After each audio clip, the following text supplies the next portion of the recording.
नमस्कार, प्रणाम। जैसा कि कल मैंने आपको जागेश्वर धाम की महिमा के विषय से अवगत कराया था, तो आज भी मैं भोले बाबा की कृपा से और उन्हीं की अनुमति से आपको जागेश्वर धाम के सब मंदिरों की विशेषता से अवगत करवाना चाहती हूँ। जागेश्वर में प्रवेश करने का प्रथम स्थान है वो है आरतोला। आरतोला से प्रवेश करते ही हम जागेश्वर धाम में प्रवेश करते हैं। तो जैसे ही हम जागेश्वर धाम में प्रवेश करते हैं तो देवदार के वृक्षों की जो एक सुगंध है, जो एक खुशबू है, वो हमें इतना अनुभूत करती है, हमारे हृदय को इतना प्रफुल्लित करती है कि हमें ऐसा लगता है कि जैसे हम साक्षात शिव के धाम पर आ गए हैं या स्वर्ग जैसी जगह पे आ गए हैं, क्योंकि जागेश्वर धाम है ही स्वर्ग जैसा। जैसे जैसे हम आगे बढ़ते चले जाते हैं तो वहाँ पर जो देवदार के पेड़ों की खुशबू है वो हमारे हृदय में ऐसी समाती चली जाती है, जैसे हमारा हृदय तो प्रफुल्लित होता है, रोमांचित होता है, भोले बाबा के से रूबरू होने लगता है। फिर हम सबसे पहले हमारे आते हैं दंडेश्वर महादेव, जहाँ पर भोले बाबा लेटे हुए अवस्था में हैं। कहते हैं कि जब भोले बाबा दंडेश्वर महादेव में बाबा का नाम इसलिए लिखा गया है क्योंकि बाबा ने वहाँ पर विश्राम किया था, तो इसलिए वहाँ पर बाबा को दंडेश्वर देव के नाम से जाना जाता है। तो सबसे पहले का जो मंदिर है वो है दंडेश्वर महादेव। फिर हम उससे आगे बढ़ते हैं तो बहुत बड़ा विशाल समूह हमें दिखता है मंदिरों का। तो सबसे पहले हम मंदिर में प्रवेश करते हैं। तो प्रवेश के साथ सबसे पहले महामृत्युंजय मंदिर आता है, जो कि विश्व में अपने आप में एक अनूठा मंदिर है, एक अनूठा ज्योतिर्लिंग है। महामृत्युंजय मंदिर कहते हैं कि पूरे विश्व में, पूरी दुनिया में दो ही हैं, एक त्र्यंबकेश्वर नासिक में और एक त्र्यंबकेश्वर है और एक जागेश्वर धाम में महामृत्युंजय, जो कि बहुत वर्ष पुराना है, जहाँ पर पांडवों ने तपस्या करी थी, बब्रीक ने तपस्या करी थी और सप्त ऋषियों ने तपस्या करी थी। तो भोले बाबा यहाँ पर जागृत अवस्था में हैं। यहाँ पर जो भी हम भोले बाबा से मांगते हैं या किसी भी प्रकार का हमें रोग होता है या हमें कोई परेशानी होती है, तो यहाँ पर बहुत तरीके से पार्थिव पूजा की जाती है। कोई मिट्टी से कराता है, कोई गोबर से कराता है, कोई चावल के आटे से कराता है, कोई मैदा में मक्खन मिला के कराता है, मक्खन के भी होते हैं, कोई 1100 कराता है, कोई 108 कराता है, कोई 11,000 कराता है, कोई 1.25 लाख पार्थिव पूजा भी कराते हैं। तो जैसे जैसे पार्थिवों की संख्या बढ़ती चली जाती है वैसे वैसे पंडितों की भी संख्या बढ़ती है और सामान का जो भी सामग्री होती है उसकी भी संख्या बढ़ती है। तो जागेश्वर धाम में पार्थिव पूजा का भी एक विशेष स्थान है, एक विशेष महत्व है। कहते हैं कि जो महामृत्युंजय मंदिर है, जहाँ पर अगर किसी के बच्चा नहीं हो रहा होता है तो सावन के सोमवार को जो स्त्री सावन के सोमवार को एक हाथ में दिया लेके खड़ी होती है, जब सावन के सोमवार की रात्रि कालीन की आरती होती है तो उस स्त्री के हाथ में एक दिया दिया जाता है, जलता हुआ दिया। तो वो मंदिर के सामने पूरी रात खड़ी रहती है उस जलते हुए दिए को लेकर, और वो दिया बुझना नहीं चाहिए। और सुबह की जब आरती शुरू होती है तो वो स्त्री उस दिए को लेकर फिर परमात्मा के समक्ष उसको प्रस्तुत करती है, उसको ले जाकर परमात्मा के सुपुर्द करती है, ताकि हे परमात्मा, हे भोले बाबा, आपने आपके नाम का ये दिया जलाया है, जोत जलाई है, आप भी मेरे घर में जोत जलाओ, मेरे को जो भी है पुत्र या पुत्री जो भी है आप मुझे प्रदान करो। तो वो प्रार्थना करती है, ये उस स्त्री की एक प्रार्थना होती है, एक तपस्या होती है। और कहते हैं जो भी स्त्री इस दिए को लेकर खड़ी होती है तो उसके जरूर पुत्र या पुत्री होती है, कभी वो खाली नहीं जाती। एक बार मेरे साथ एक घटना घटी। मेरे कोई जान पहचान वाले थे, तो मैंने भी उन्हें बताया, तो उन्होंने सोचा चलो हम भी पूरी रात खड़े होते हैं। लेकिन परमात्मा ने अपने, कहते हैं कि ना, कई बार जब हमारे हमारे नहीं होना होता है तो परमात्मा कोई ना कोई ऐसा वो कर देता है। तो जब वो पीक टाइम होता है, जब परमात्मा का आशीर्वाद उस जोत पे बरसने वाला होता है, तो उसी समय वो जोत अपने आप ही बुझ जाती है। तो वहाँ के जो पुरोहित होते हैं वो मुझे बताते हैं कि बबीता, अब इनकी जोत इस समय पीक टाइम पे बुझी है, अब मुझे नहीं लगता कि परमात्मा ने उनकी सुनी या नहीं सुनी, अब मुश्किल से ही होगा। तो लेकिन उसने पूरी रात परमात्मा से तपस्या करी। परमात्मा ने चलो उसकी कोख में तो नहीं दिया, लेकिन उसको 2 साल के बाद उसको पुत्र रतन हुआ, तो उसने किसी से गोद लिया, तो परमात्मा ने उसकी गोद खाली नहीं करी।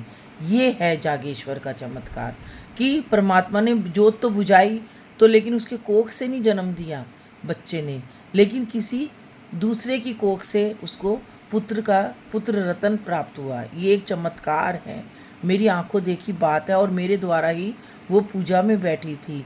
तो मैं जब भी उससे मिलती हूँ तो उस बच्चे को देखती हूँ तो यही सोचती हूँ कि देखो, बाबा ने उसके कोख से नहीं दिया, लेकिन उसको उसकी कोख, उसकी पुत्र तो दिया ना उसे, तो उसकी परमात्मा ने उसकी तपस्या तो छीन नहीं करी। तो ये चमत्कार है जागेश्वर धाम में, ये चमत्कार है हमारे महामृत्युंजय बाबा का। तो बोलो जय हो महामृत्युंजय बाबा की जय। एक जब हमारे पंडित जी हुआ करते थे, वो कहते थे ओम महामृत्युंजय बाबा, इस बच्चे की रक्षा कर। तो ऐसा लगता था कि जैसे सीधा ये पुकार महामृत्युंजय बाबा पे जा रही है। तो महामृत्युंजय बाबा को तो जरूर सुनते हैं, हे महामृत्युंजय बाबा, सबकी रक्षा करना, सबकी लाज रखना, सबके ऊपर जो भी कष्ट है सब दूर करना, क्योंकि महामृत्युंजय बाबा ही मृत्यु पे विजय पाने वाले महादेव हैं। और कहते हैं कि किसी को रोग हो या किसी का कोई भी कष्ट आता है तो यहाँ पर 1.25 लाख जाप होते हैं, मृत्युंजय जाप होते हैं और महामृत्युंजय, जिसमें ओम भूर्भुव स्वः करके जो इसकी लगती है तो उसको महामृत्युंजय कहते हैं। और मृत्युंजय में ओम त्र्यंबकम यजामहे सुगंधिनीम पुष्टिवर्धनम उर्वारुकमी बंधनात् मृत्युर्मोक्षीय मामृतात्। तो यहाँ पर जो भी सच्ची श्रद्धा से 1.25 लाख जाप कराता है तो भोले बाबा उसकी मनोकामना जरूर पूरी करते हैं। मैंने तो बहुत लोगों की यहाँ पर मेरे द्वारा भोले बाबा का आशीर्वाद है कि मैं कई लोगों के कराने आई और लोगों के साथ ऐसे चमत्कार होते हुए देखे, तो मैं तो बहुत नतमस्तक हूँ इस महामृत्युंजय बाबा के आगे कि बाबा सबकी लाज रखना, सबकी रक्षा करना। फिर हम आगे बढ़ते हैं तो सबसे जो मुख्य मंदिर है वो है जागनाथ मंदिर, जागेश्वर धाम, दारुका वन मंदिर। तो नागेश ज्योतिर्लिंग, इसको नागेश ज्योतिर्लिंग भी कहते हैं, दारुका वन भी कहते हैं, जागनाथ भी कहते हैं। और जो जागेश्वर धाम है वो इसी ज्योतिर्लिंग के ऊपर आधारित है। तो मेन जो ज्योतिर्लिंग है वो जागनाथ मंदिर है। फिर हम जब मंदिर में प्रवेश करते हैं तो हमारे सामने की तरफ दृष्टि जाती है तो वहाँ पर बहुत पुरानी एक मूर्ति है। तो कहते हैं वहाँ पर 1500 वर्ष से एक जोत जलती आ रही है, और वो जोत धीरे धीरे धीरे धीरे नीचे को खिसकती जा रही है। जैसे जैसे वो नीचे को खिसकती चली जाएगी तो कहते हैं वैसे वैसे कलयुग समाप्त होगा। तो वैसे वैसे धीरे धीरे वो जोत नीचे खिसकती जा रही है, और उस जोत को 1500 वर्ष हो गए उस जोत को जलते हुए, और आज भी वो जोत जलती जा रही है। और उसमें शिव और पार्वती इकट्ठे हैं पानी में, जल है इस ज्योतिर्लिंग में, और जल के अंदर ही शिव और पार्वती और गणेश जी हैं। एक तरफ शिव जी की पूजा होती है तो एक तरफ पार्वती जी की भी पूजा होती है। एक तरफ पार्वती जी के नाम का सुहाग का सामग्री भी चढ़ाई जाती है। तो दोनों की, शिव और पार्वती जी की इकट्ठी पूजा करने का यहाँ पर विशेष महत्व है। यहाँ पर भी पार्थिव पूजा होती है, यहाँ पर भी रुद्राभिषेक होता है, और बहुत सुंदर रुद्राभिषेक होता है, बहुत सुंदर अनुभूति होती है, बहुत ही आनंदमय है ये स्थान। इतना आनंदमय स्थान है कि बस इसकी तो व्याख्या ही नहीं की जा सकती है। फिर हम इस ज्योतिर्लिंग के दर्शन करके जैसे ही हम बाहर को आते हैं तो केदारनाथ जी का मंदिर आता है। यहाँ पर भी केदारनाथ जी का थोड़ा बहुत अंश है। फिर हम मंदिर केदारनाथ जी के दर्शन करते हैं तो केदारनाथ जी के बगल में ही अर्धनारीश्वर पेड़ है। कहते हैं यहाँ पर शिव और पार्वती जी दोनों ही हैं, तो दोनों का ही यहाँ पर समागम है। बहुत सुंदर पेड़ है, यहाँ पर वृक्ष है। फिर हम वहाँ से आगे को बढ़ते हैं तो 9 देवियों का मंदिर आता है। फिर हम वहाँ से आगे को बढ़ते हैं तो तो फिर हनुमान जी का मंदिर आता है, जो कि दक्षिण मुखी हनुमान जी है। कहते हैं यहाँ पर हनुमान जी भी साक्षात अवस्था में है। जो भी हनुमान जी के आगे अपनी इच्छा रखता है, वो हनुमान जी उस इच्छा को पूर्ण करते हैं। यहाँ पर सुंदरकांड कराने का बहुत महत्व है। फिर हम आगे बढ़ते हैं तो पुष्टि माता जी का मंदिर आता है, जो कि पुष्टि प्रदान करती है, जो कि पूरे क्षेत्र को शक्ति प्रदान करती है। बहुत ही सिद्ध मंदिर है पुष्टि माता का, और बहुत शक्तिशाली मंदिर है। यहाँ पर भी जो भी भक्त सच्चे मन से जो भी मांगता है उसकी मनोकामना पूर्ण होती है। फिर हम सब मंदिरों की प्रदक्षिणा करते हैं। सब मंदिरों की दक्षिणा करके सबसे लास्ट में बटुक भैरव जी के दर्शन होते हैं। यहाँ पर कहते हैं कि यहाँ पर खिचड़ी चढ़ाकर, और खिचड़ी चढ़ाने का महत्व है। सबके जो भी आते हैं श्रद्धालु, उनके सर के ऊपर से 3 बार खिचड़ी घुमाकर यहाँ पे खिचड़ी चढ़ाई जाती है। फिर खिचड़ी चढ़ाकर श्रद्धालु जो होते हैं, भक्त लोग जो होते हैं, वो इस मंदिर से बाहर आ जाते हैं।